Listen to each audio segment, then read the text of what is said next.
Здравейте, приятели! Най-мразя да му питат две неща. Ти да не би да си от село и къде ще си на Нова година.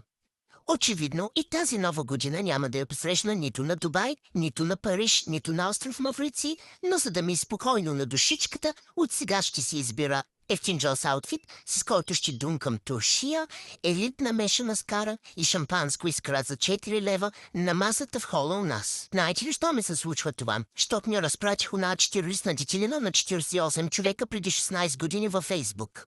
Както и да е, отивам да се преоблакам и да ви нагърбя с тежката задача да решите кой ефтинджос аутфит да нося за ЧНГ. Та-да, това е първата ефтинджос визия, която е в стил принцесата от Монако, а не пиленцата от Монако.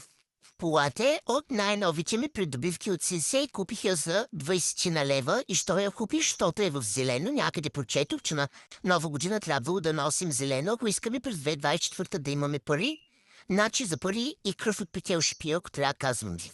Лукси Джос Коланът също е от Сенсей за 12 кинта. Между другото имам промокод за отстъпка, който е активен. Ще ви го изпиша ето тук за пазаруване в Сенсей. Ризата, която е в стил Мичо Крика в силните му години с тези бицари, втора употреба. Чантока също е от Сенсей. Що си го купих, защото до сега никога не съм имала червена чанта и изпитах силна нужда да имам такава.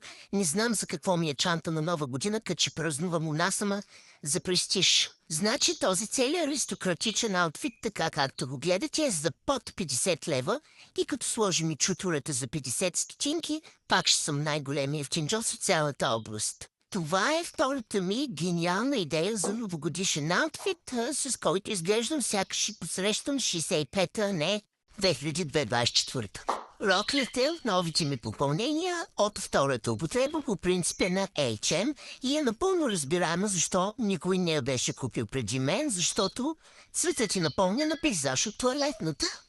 Сакото и шапката също са ефтинджоси от втората употреба, пък този лачен чанток е Менте Версаче от Турция.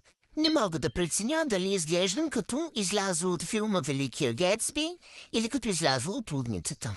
И сега в момента знам, че сте потресени от мен и сте на път да ме отследвате, защото се чудите какви са тия новогодишни тоалети без никакъв блясък и паети. Моля ви се, не се шашкайте, подготвила съм се, взела съм си течен блясък, с който възнамерявам да се омазонча не само на Нова година, но и преди това и ще блестя повече, отколкото целият каталог на планета Пайнер. Това е най-якото олио за тяло с блестящи частици, което е на българската марка Латифория съвместно с Златка Димитрова. И ви казвам, хора, че не съм подушвала нищо по-велико в живота си. Мирише велико на белгийски шоколад. Искам да си го капя не само по тялото, ами и на езика, в носа, в очите, в ушите, насякъде. Разбирате ли? Уникално е. Попива много добре, не цапа дрехите, абсорбира се идеално в кожата и блести даже на тъмно. Супер икономичен продукт, продава се и отделно и заедно с душ гел на сайта на Латифория, аз ги имам и двете.